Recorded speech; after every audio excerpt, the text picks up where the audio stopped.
બોલો શ્રી કૃષ્ણ કનૈયા લાલની જય।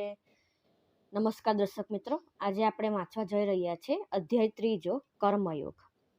અર્જુને પૂછ્યું કે હે વાસુદેવ, તમારા મંતવ્ય મુજબ જ્ઞાનને મોક્ષનું અંતરંગ માનીને કર્મ કરતા બુદ્ધિ અધિક શ્રેષ્ઠ છે એમ વારંવાર કહો છો, તો પછી તમે મને ઊભો થા, યુદ્ધ કર એવું વારંવાર કહીને હે કેશવ આવા ઘોર કર્મ કરવા માટે શા માટે પ્રેરો છો?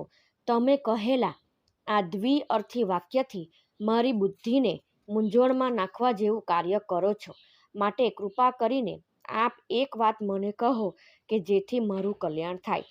શ્રી કૃષ્ણે જવાબમાં કહ્યું કે હે કૌંતેય, સૃષ્ટિના આરંભમાં આ લોકમાં 2 પ્રકારના કર્મો કહ્યા છે, જ્ઞાનયોગ દ્વારા જ્ઞાનીઓની અને કર્મયોગ દ્વારા યોગીઓની, એમ 2 પ્રકારની નિષ્ઠા મેં પૂર્વે કહી છે। કર્મનો આરંભ ન કરવાથી મનુષ્યને નિષ્કર્મ લાભ ક્યારેય પણ મળતો નથી, અને કર્મનો કેવળ ત્યાગ માત્ર કરવાથી પણ નિષ્કર્મ્ય સિદ્ધિ ક્યારેય મળતી નથી। હે અર્જુન, કોઈ પણ મનુષ્ય કર્મ કર્યા વગર ક્ષણ માત્ર પણ રહી શકતો નથી। આ પ્રકૃતિથી ઉત્પન્ન થયેલો ગુણ છે, જે સર્વને વિવશપણે કર્મ તો કરાવે જ છે। જે મનુષ્ય કર્મ કરનારી 5 ઇન્દ્રિયોને વશમાં રાખે છે, પણ મનથી ઇન્દ્રિયોના વિષયોનું ચિંતન કરતો રહે છે, આવો મૂઢ બુદ્ધિવાળો નિરંતર પોતાની જાતને છેતરે છે, તે યોગી નહીં પણ ઢોંગી છે। પરંતુ હે પાર્થ, જે દેહધારી આત્મા પોતાની ઇન્દ્રિયોને અંકુશમાં રાખી અનાસક્ત ભાવે જે કર્મેન્દ્રિયોથી કર્મયોગનું આચરણ કરે છે, તે ખરો યોગી છે। મનુષ્ય મનથી ઇન્દ્રિયોને નિયંત્રણમાં રાખી ફલ આસક્તિ રહિત થઈને સર્વ ઇન્દ્રિયો વડે કર્મયોગનો આરંભ કરે છે, તે અતિ શ્રેષ્ઠતાય છે। માટે જે તું તારે માટે નિયત કરેલા સ્વધર્મરૂપ કર્મને કર, કેમ કે કર્મ ન કરવા કરતાં તો કર્મ કરવું શ્રેષ્ઠ છે, અને કર્મ નહીં કરવાથી તારા જીવનનું લક્ષ્ય પણ સિદ્ધ થશે નહીં। હે અર્જુન, યજ્ઞ માટે કરેલા કર્મો સિવાયના બીજા બધા જ કર્મો મનુષ્ય સમુદાયને બંધનયુક્ત કરે છે, માટે તું ફળની ઈચ્છા અને લાગણીઓ ત્યજીને તું પરમેશ્વરના નિમિત્તે યજ્ઞ માટે જ કર્મનું સારી રીતે આચરણ કર। સૃષ્ટિના આરંભમાં આ યજ્ઞની સાથે જ પ્રજાપિતા બ્રહ્માએ કહ્યું કે આ યજ્ઞથી તમો તમારી વંશ વૃદ્ધિ કરો। આ યજ્ઞ જ તમારા લોકોને ઈષ્ટદાત્રી કામધેનુ સાબિત થશે। આમ યજ્ઞ કરવાથી કર્મયોગી જીવાત્મા દેવલોકની અને પોતાના લોકની ભાવના કરે। આ પ્રમાણે એકબીજાની હિત ભાવના કરવાથી તે પરમ કલ્યાણને પ્રાપ્ત કરી શકશે, કેમ કે યજ્ઞથી પ્રભાવિત અને સંતુષ્ટ થઈને દેવગણ તમને ઈચ્છિત ભોગ આપશે। તેમનું આપેલું તેમને અર્પણ ન કરતા તેને ભોગવવું એ ચોર વૃત્તિ છે।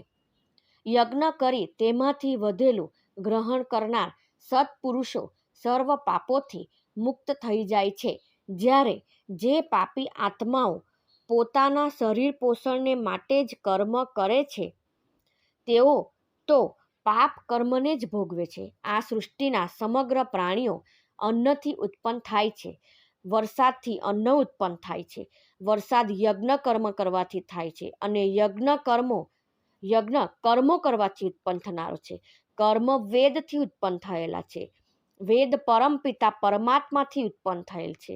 આમ સર્વ રીતે જોતા સર્વવ્યાપક પરમાત્મા સદાય યજ્ઞમાં રહેલા છે। આ પ્રકારે ચાલતું સંસાર ચક્ર યજ્ઞથી જગત અને જગ્નથી યજ્ઞચક્રને જે ચાલુ નથી રાખતો તેનું જીવન નિરર્થક છે।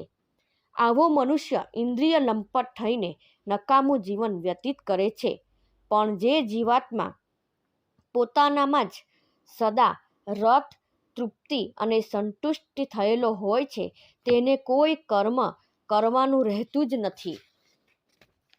આ સૃષ્ટિમાં આત્મજ્ઞાનીને કોઈ કર્મ કરવાથી કે ન કરવાથી તેનું કોઈ પ્રયોજન નથી રહેતું અને કોઈ બીજા જીવાત્મા સાથે પણ તેને કાંઈ સ્વાર્થનો સંબંધ હોતો નથી કે સિદ્ધ કરવાનો રહેતો નથી. માટે હે પાર્થ, કર્મના ફળોની ઈચ્છાનો ત્યાગ કરે તારે યોગ્ય અને નૈમિત્તિક કર્મો કર. કારણ કે જે મનુષ્ય સ્વેચ્છારહિત થઈને કર્મ કરે છે તે મનુષ્ય ચિત્તની શુદ્ધિ દ્વારા જ્ઞાન અને જ્ઞાન દ્વારા મોક્ષને પામે છે. રાજા જનક વગેરે જ્ઞાનીઓ કર્તવ્ય કર્મ કરીને જ પરમ સિદ્ધિને પ્રાપ્ત કરી શક્યા છે.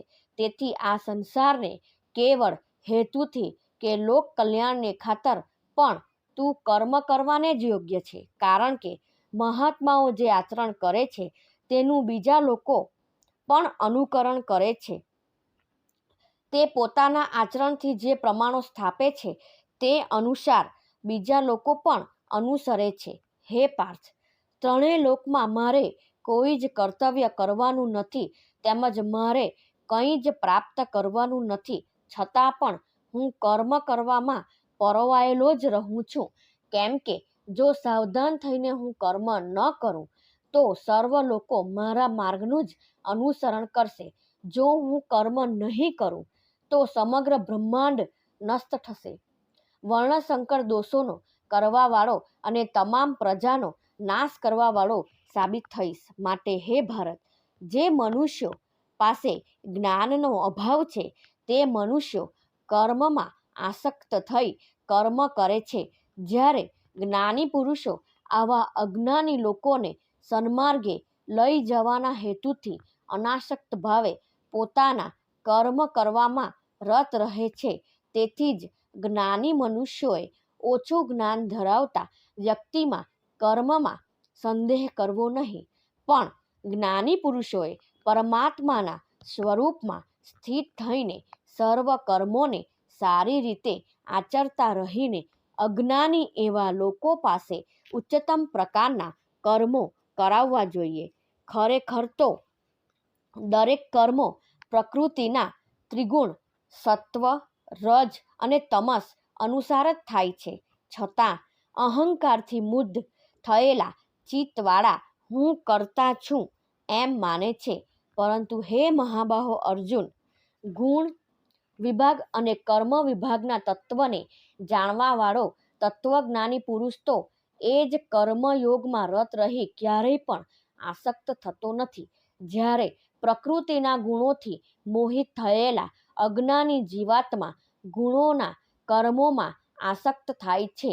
એવા અજ્ઞાની જીવાત્માઓ એવા અલ્પજ્ઞોને કદાપી વિચલિત નહીં કરે. માટે હે અર્જુન, કરેલા સર્વ કર્મ મારામાં અર્પણ કરીને મમતા ફળની ઈચ્છાથી મુક્ત થઈને તું શોક રહિત થા અને યુદ્ધ કર.